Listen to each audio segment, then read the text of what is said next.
back again. Can you hear me? Can you hear me? No. Hey, Bullfrog, can you hear me? Is there anyone out there? Is there anyone out there at all? Hello. Is there anybody out there? Just not if you can hear me. Is there anyone at home? Relax, relax. I need some information first. Can you hear my voice? Playing the fucking guitar. Chris Perez is ringing me. Yes, Chris. Yo, do you need pizza or something? Yeah. Perhaps later on. Sushi. Alright, you shoot me a text and let me know, man. Sweet deals, man. Sweet deals. I'll give you a bell after I'm done with this power stream. Alright, bye. Bye. Sushi? Yeah. Do you want to jump into the live stream for the crack? Texas Pete, my man, Ian McGarr.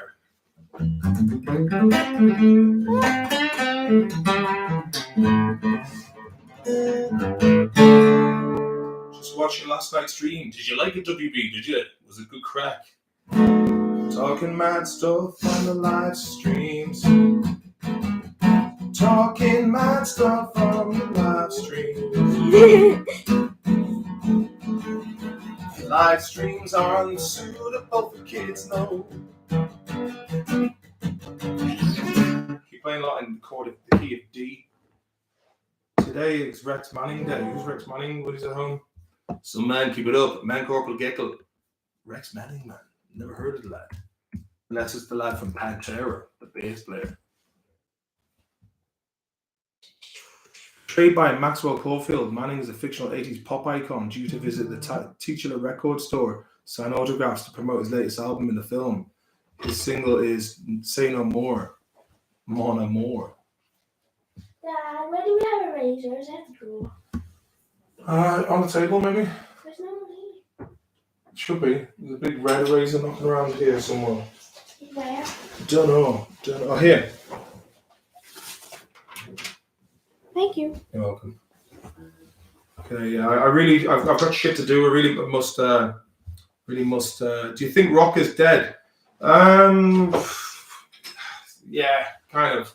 It's not as prolific as it once was, and I think like digital music has definitely kind of, or just shite music is now pop music. It's very noisy though. Very noisy. It's very noisy. Sorry. I want to draw. All right. Yeah, so I think basically you listen to pop music even from 20 years ago and it was actually well done. Like Backstreet Boys, Max Martin, it's good analog music, whereas like nowadays it's just a load of like I was listening to that Billie Eilish Bad Guy song. Her name is Billie Eilish. Or Billie Eilish then, which was you could hear it was done on Logic or GarageBand. You can hear the sample beats, but hey, fair play, they made a few quid. And that's what it's all about. See the Foo Fighters movie? No, I didn't, but I heard there's some weird occultic stuff going on there. Weird stuff, man. It's a shame what happened to the drummer, isn't it? It was sad news. He seemed like a sound skin. Went to Quo last month and it was rocking. Bands like that are keeping rock alive. I was going to see Foos, but don't think that'll happen now. Yeah, like it was funny. It was always known as dad rock, which I suppose is now granddad rock. The music I listen to is dad rock. I am a dad. I have a child that's 10 years old, and according to my according to my 10-year-old self, anyone who had kids who were 10 were officially old. Owen Malloy, Jesus Martin, the difference between your voice and when you play Dirk in his class. Cheers, Oni. You know what I mean? Like, fucking lads around the town, man. Around the town. Tell that to the casting directors and the fucking agents of Ireland who are like, too hard, too nasty, too hard, too truthful, showing the cultural. The kind of culture you don't get the glossy veneer of ear to the ground kind of culture. You won't get that. What you will get is a depiction of lads hanging around street corners, waiting for the big fun that never arrives. Trying to get out of town, man. Trying to get out of fucking town on a piss up on a holiday, man. Santa Panza job. Texas Pete, you are my hero, buddy. Gave me a Les Paul electric guitar, but I can't play it. Well, what you want to do is learn your major chords, and then learn your minor chords, and then you learn your bar chords, and then you learn some scales. And the handiest scale is the pentatonic. That goes like this.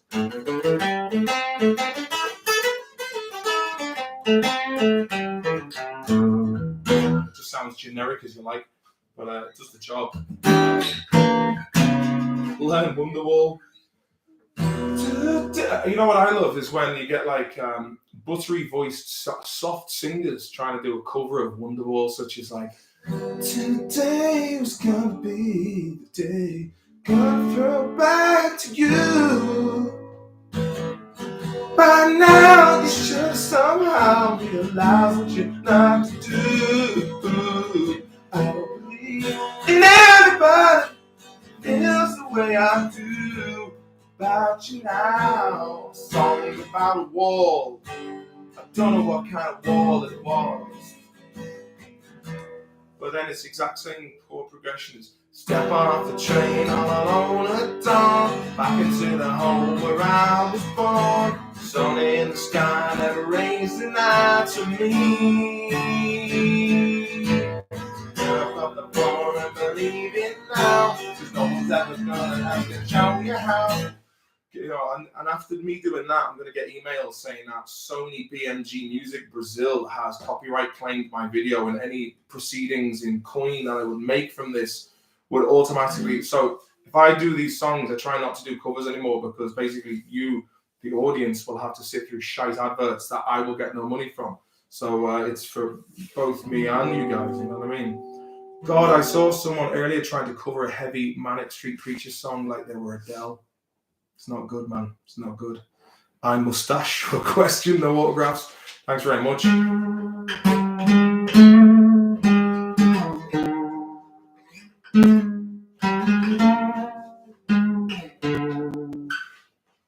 The lawyers are after you. Can't get blood out of a stone. Won't get blood out of a stone. 'Cause I choose to live the life of a man who goes my own way.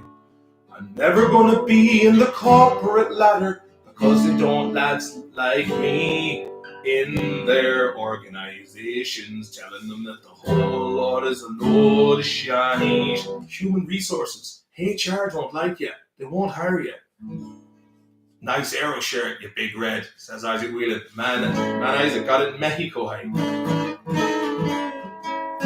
I still gig, yeah. I was gigging at the weekend, and I suppose gigging on Wednesday night as well.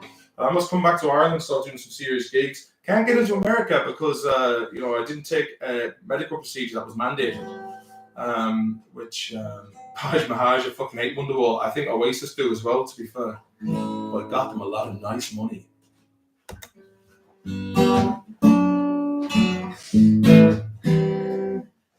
I heard Svetlana was talking to Boris to get Putin out. Isaac Whelan lived in Mexico a bit. Good lad. Mexico is a good old crack, I'd say.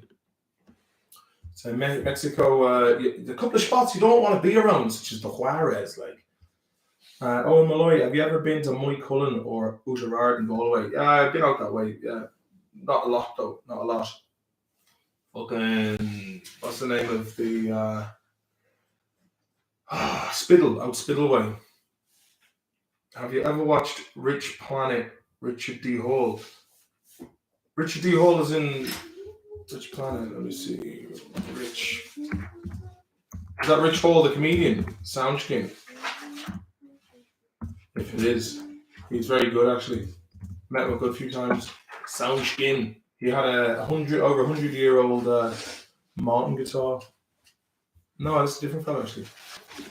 It's true. Jesus Christ. Oh, good Lord. I see he's done some interesting things. He's a TV personality. The Mars Rover Hypothesis, a film by Richard Hall. Might have a little look at that. See what the crack is. Be great if you worked for NASA. Do you know what I mean? Just get money for nothing. Just like handy numbers from the Highwayman. Is that the Johnny Cash job? I probably could, but I don't really know it that well. What's your thoughts on Russell Brand? I think Russell Brand knows which ways the wind is blowing. Is he controlled opposition? Because there was a picture of him there recently with your man who wrote Homo Sapiens. That Noah Harari guy, Yuval Noah Harari, and he's not a nice guy, man. Not a nice guy. But maybe some nice love stumbling on a live one. Oh, fucking, and I'm talking to you right now through the computer job. Sounds like he would be up your street from the subjects I catch you talking about. Yeah, I mean, I do talk about this shite an awful lot, and there's more to life than this. But I suppose you are what you eat, and I've been eating an awful lot of YouTube videos lately. You know what I mean? That's the annoying thing, because you subscribe to the channels, and then that's all you end up watching when you're on YouTube. And maybe it'd be nice just with IPTV, just to fucking like watch a film, like Interstellar would come on, like, I'll watch this. And it's like the thing is about TV, other than the insufferable amount of adverts that are on, is the fact that it's like something will come on that you didn't expect to come on, and you're like, I'll watch that.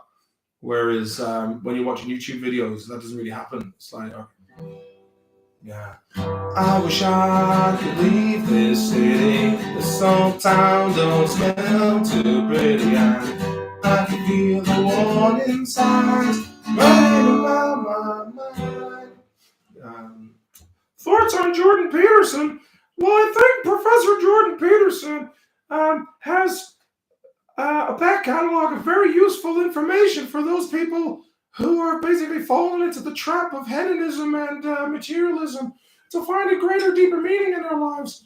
What do I think of Elon Musk buying Twitter?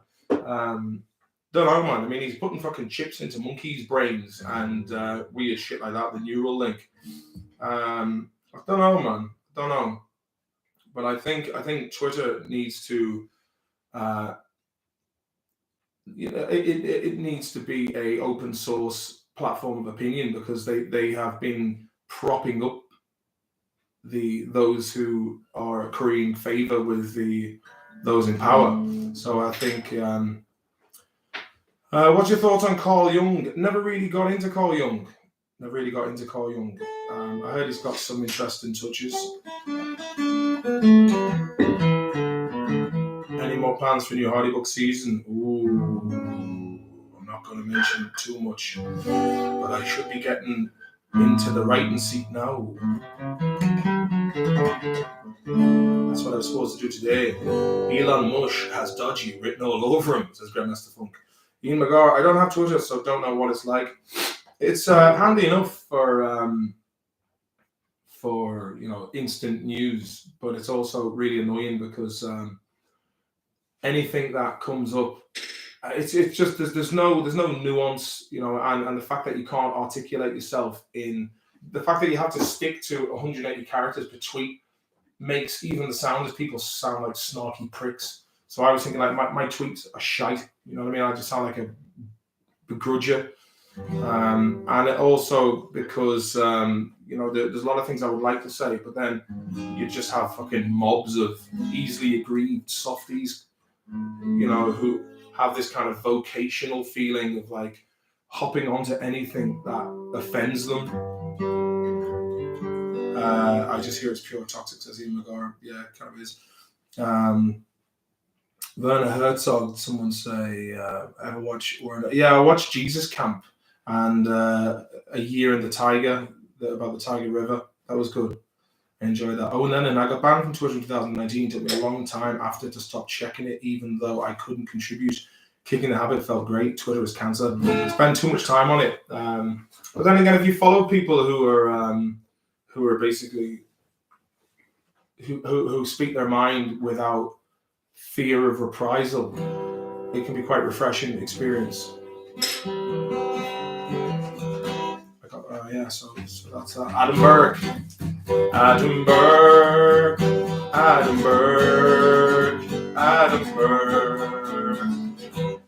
Alright, Cabinet season 5 job. Never thought I'd see the day. Well, it's not going to be in its in the form that you're used to, but it's going more kind of like shorts and hopefully weekly videos.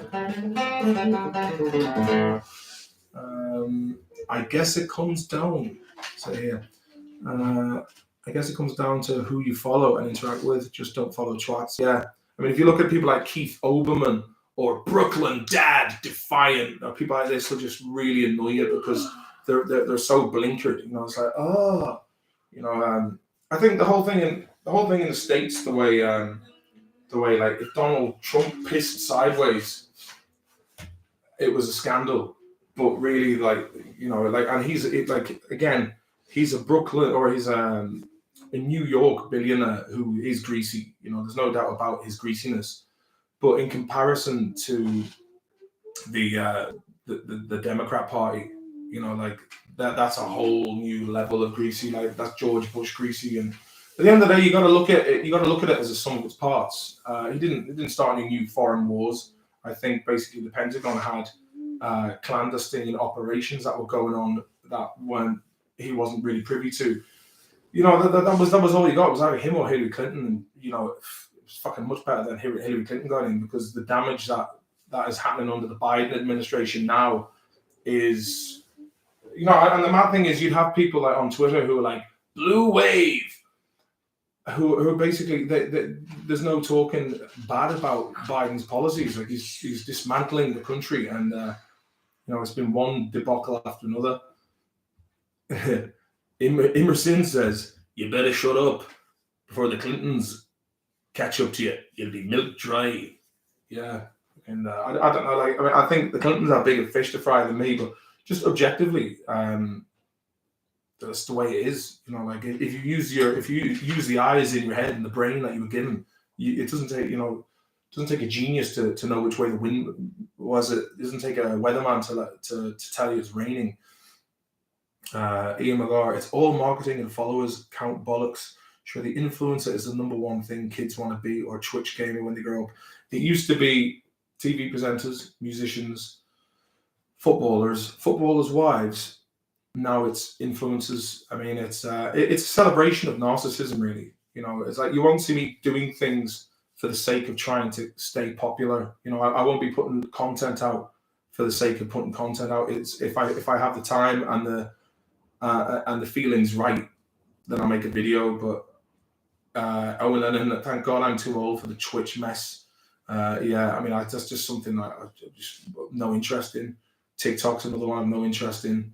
And also the algorithms that are promoted in the West are basically countering to what the Western world actually needs. You know, it's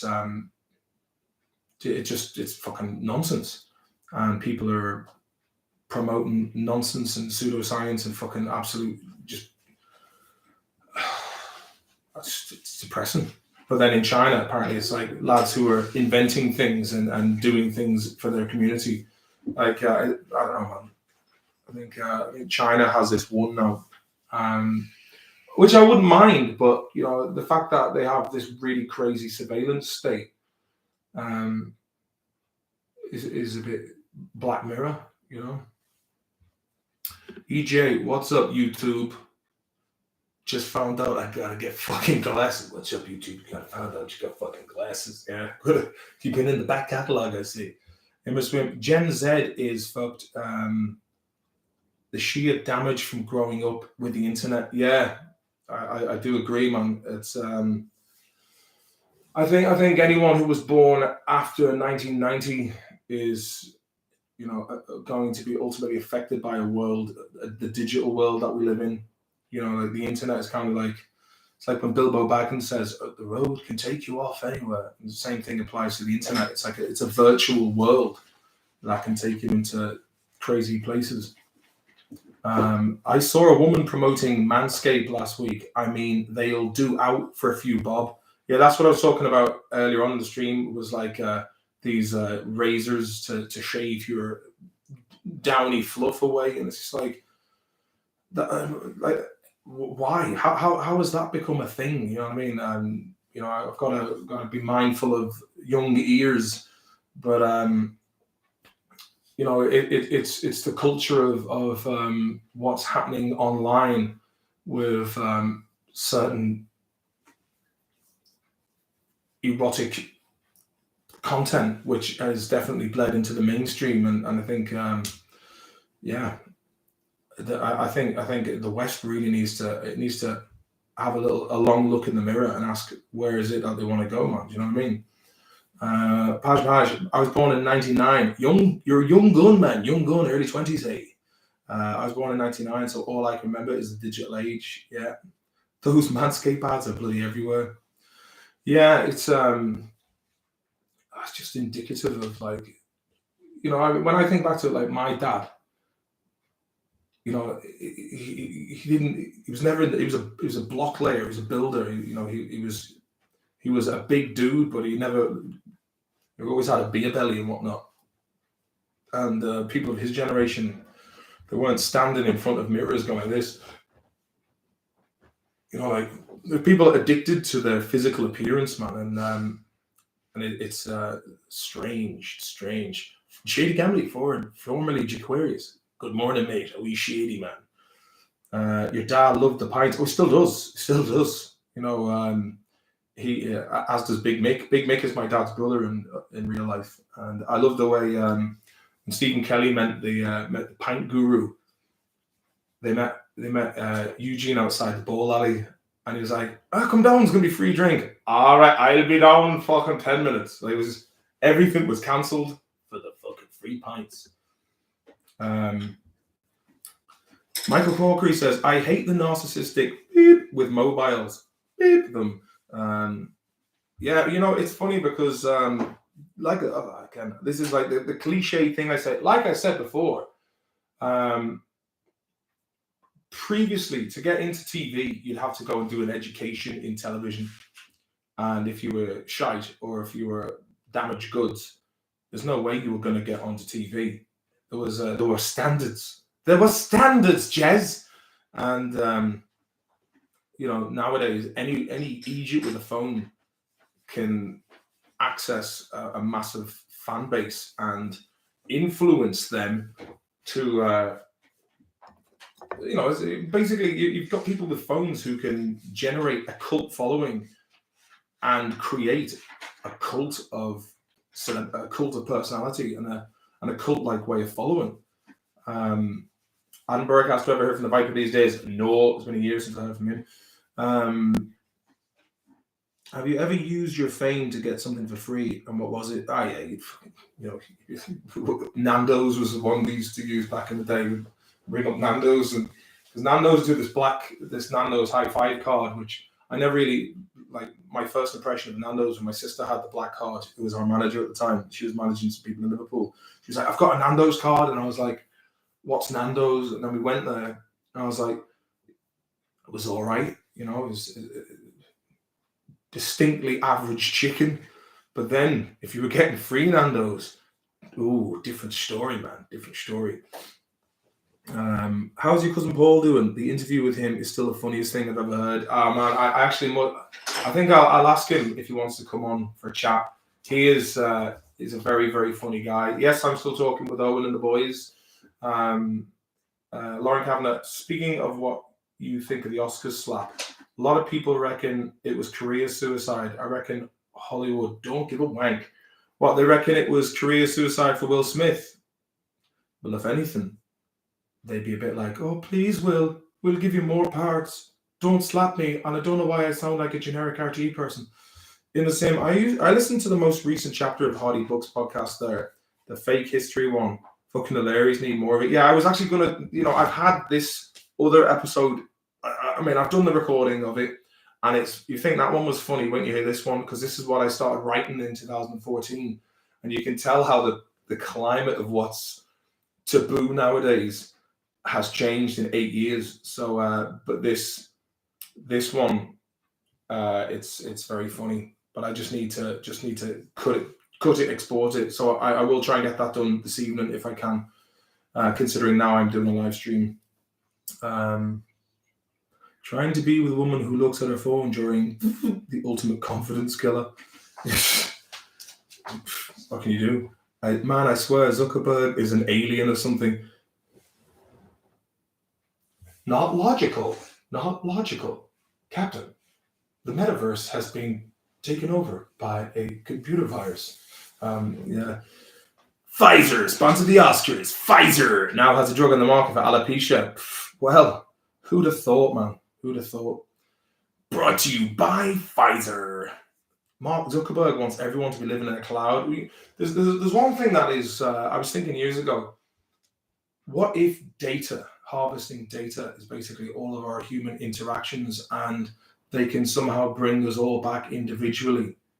Because Google and all these big tech platforms, they know more about us than we actually know about ourselves.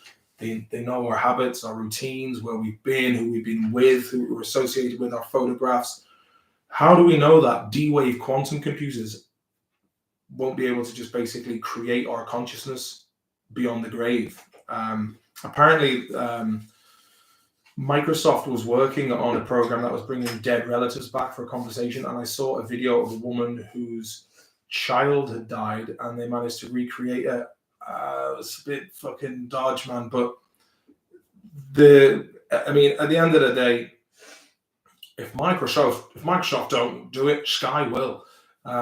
So basically, someone will do it, and then it's a bit like that bit at the end of AI, the film, the Spielberg movie, where Haley Joel Osment got to hang out with his adopted mother and chill out in this kind of weird underground or underwater thing he was trapped in forever by these big alien lads. So maybe the big alien lads are running the gap. Who knows? Like I said last night, man, I don't know what the hell's going on. If you look at it from a biblical point of view, a lot of that does make sense. A lot of the Bible was in metaphorical senses. Like, so they say, oh yeah, it took 7 days for God to make the world, let's say. That's not like literally 7 days a week. I mean, that would be in immortal years, if you go with the God as the creator of life as we know it in the universe. And then you've got people like Musk who talk about simulation. There's a lot of do you remember that film? Johnny Depp died and got uploaded into the cloud. Owen Lennon. Sim, thank you for the super chat, mate. The first of the day. I do appreciate it. Google gets their cut, but I do appreciate it. Thank you very much. Also, if anyone else fancies throwing a few quid to this lad here, it's PayPal/Maloneys Digest. I'm thinking about starting a Maloneys Digest Patreon, actually, because the Hardy Books one, it's I don't feel right doing a Hardy Books Patreon, so I'm going to change that to the Maloneys Digest one. I watched Blow the other night, great film. I haven't seen that for many years. No Autograph says, what actually is metaverse? Is it part of the New World Order or something? I haven't been bothered to look into it. I'd say it'll probably be like the Matrix, where basically they've got some weird pod that you just go into, and they'll probably like give you electric shocks in different parts of your body to stimulate muscle movement, and it'll be connected to the metaverse, and where they'll be like those weird like hotels in Japan where you just go into like a pod, but they just hook you up, so you crap into the pod and they feed you. And when you're in the metaverse, they'll probably have like nodes on your tongue and in your ears and like all over your body. So basically you'll be able to, who knows, maybe we're already in it. But I was thinking, like, if we are indeed eternal beings and we dip in and out, let's say reincarnation, past lives, whatever, that basically, I mean, we must be very, very old and very, very bored if this life is the life we choose. Because there's some very exciting moments in this life, but also, I mean, is it like basically it's like playing Sims or something? But when we go to sleep at night, we log off our character. Who knows? And it's like the dreams are basically like a screensaver for when you want to go back in and continue on. Maybe people are jumping into multiple lives. I'm not saying this is real. This is just me. This is just like thoughts that you'd have from an existential, metaphysical, philosophical point of view. just trying to make sense of it all. And then maybe the best thing is trying not to make sense and just enjoy the ride. And I think that's the problem with humans, or curiosity. Like, I think science has utterly failed humanity at this stage, and technology, it's definitely going to be the undoing of us. Science has brought a lot of good technology and innovation, but the problem is it always usually gets used for military purposes. It's amazing. Like, there is enough resources in the world for everyone to live a good life. You know, there's enough technology, there's enough resources, but the greedy fuckers at the top are like, no, I want it all to myself, and I don't care how I'm going to get it. No autographs. I got stoned last night. Was just thinking, if we die, we constantly just keep getting reincarnated. Yeah, who knows, man? You know what I mean? Nathan Allison, but do not overlook this one fact, beloved, that with the Lord 1 day is as 1,000 years, and 1,000 years as 1 day. Interesting. I always think that I like to do. I always think like that. I do think mad shite. Yeah, but I mean, that's what you. I mean, that, I'm sure that, like, there's people out there. I'm like, you know, you see them knocking about, and you're like, you know when people are talking about NPCs, you're like, some people, you're like, does anything go on up there? You know, are they just like extras? And there's only a few of us who are kind of like in the. Who knows, man? Because there's a lot of.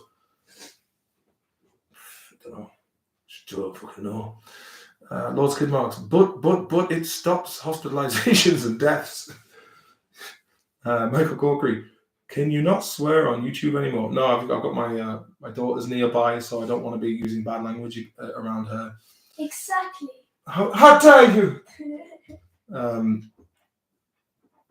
Martin, will you found the commune for us already, please? Yeah, I was thinking, imagine if there was just like, you get a plot of land somewhere in like, let's say, you know, somewhere that is full of natural resources and lots of space around it, so you're not going to get invaded by baddies. Just start like a nice big commune where built on like, or look, you could do this, you know, and it'd start great, and you could have a really fair, like, egalitarian system where, you know, where everyone had the right, you know, like America with the Constitution in the beginning, you know, it's basically everyone has a fair crack at the whip, and it would like everything else, man, it would go through its golden phase, and it's like, you know when wealthy people, it's like, I remember years ago I met Brendan Gleeson's son, and he was on the dole, and I was like, why are you on the dole? But it seemed like he wasn't given a big chunk of coin because his dad understood the value of having to work for something yourself. It's like someone who's a wealthy person who has kids, that makes them earn their money to understand the value of what their money is worth. That's the same goes for a society. Like, we've been born into a society, a world of plenty, and we can't even imagine what it's like to live in a place where things like such simple things such as food and warmth are in scarcity. So whenever a society gets to the point of where they're born into it and they take for granted that what they are living with is there in abundance, that's when you start splitting hairs. And that's when, like, you know, you've got like academia, for example, with all this fucking nonsense about ignoring actual reality. I don't know if like this latest craze of like a swimmer who was basically a man in a woman's swimming costume calls himself. I mean, it just, if people say that's true, then nothing means anything anymore. And when nothing means anything anymore, it's over. Do you know what I mean? It's like a world in which people can't say what it is that they see for fear of ostracization and the loss of earnings, and being mobbed by cry bullies.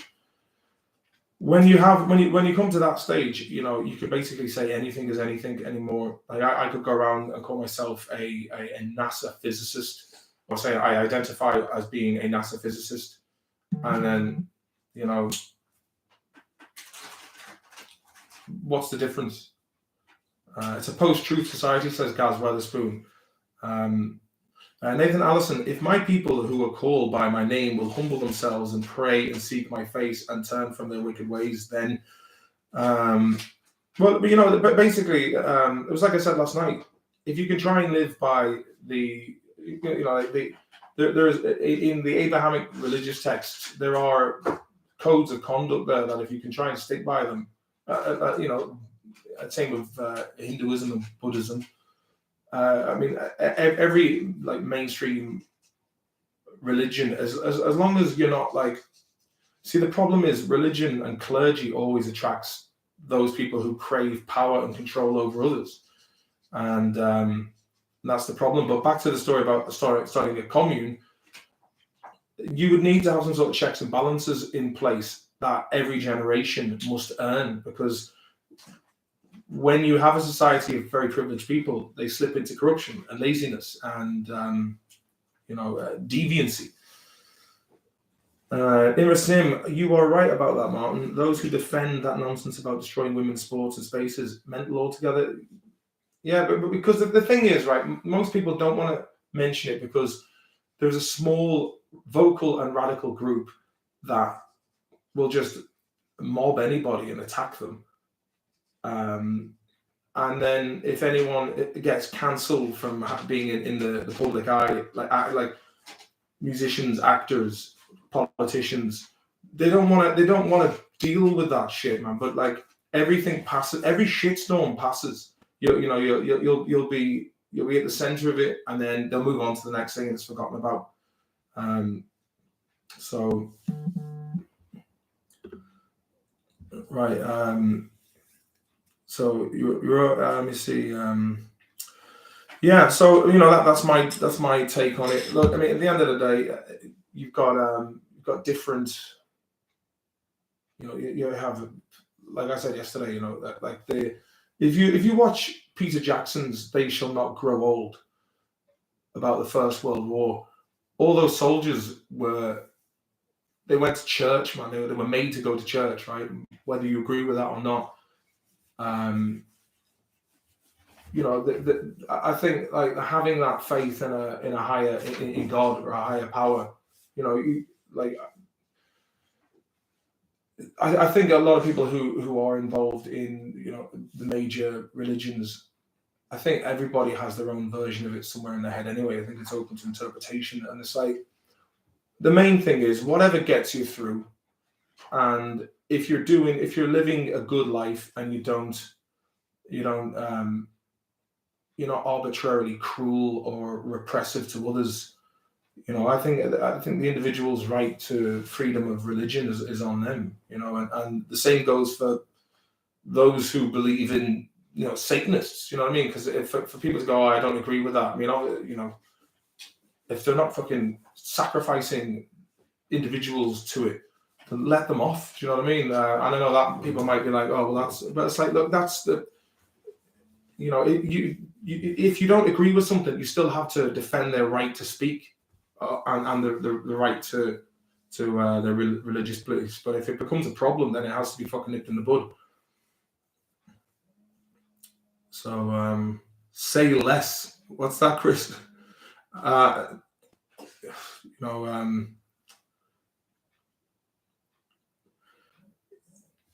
Yeah, I mean, look, Fight for Ireland, man. Look, these are pretty spicy things. I don't want that kind of chat in the stream. You know what I mean? It's like these are public opinions, like, but at the same time, it's I'm not. This is a chilled out stream, man. Do you know what I mean? So yeah, keep it PC. Clintons do love a touch of Satanism. So yeah, I mean, look, the thing is, keep it civil. Keep it civil. We're all fucking born into this world, and it's a crazy world that we're living in. And if you listen to "Virtual Insanity" by Jamiroquai, that was from 1996, and a lot of what he was talking in that song is just kind of like par for the course now. Today, a young man on acid realized that all matter is merely energy condensed into a slow vibration, that we are all one consciousness experiencing self-subjectively. There is no such thing as death, said Bagnall. Was it Terence McKenna? That sounds very McKenna-esque. And also, what's it like? I've said this before. Who was the guy who discovered acid? And apparently, he was on acid when he discovered the DNA helix. There's a lot to be said for psilocybin, things like that, in microdoses. Like there's apparently antidepressant properties to be found in it, but if you can't patent it, then it's not going to be worth big money. Right. Let's see. But Chris Perez is going to drop the first installment of myself and Cowboys video in when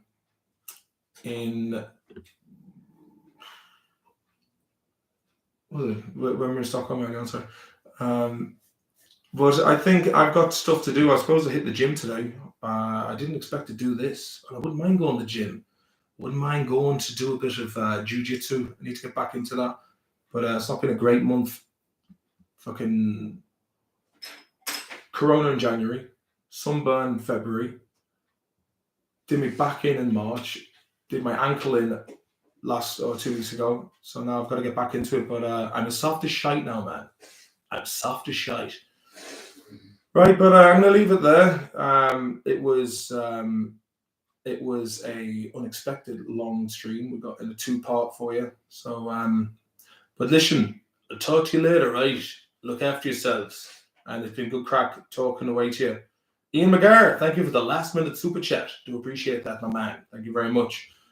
Who's that in the bio? Is that the Terminator? Is it? Is that the T1000? But I'll talk to you later. And have a nice weekend. And good luck and good bless to you all. And go easy on the pints, man. Make sure you have din-dins before you go out. Good luck to you. Tuck jaw.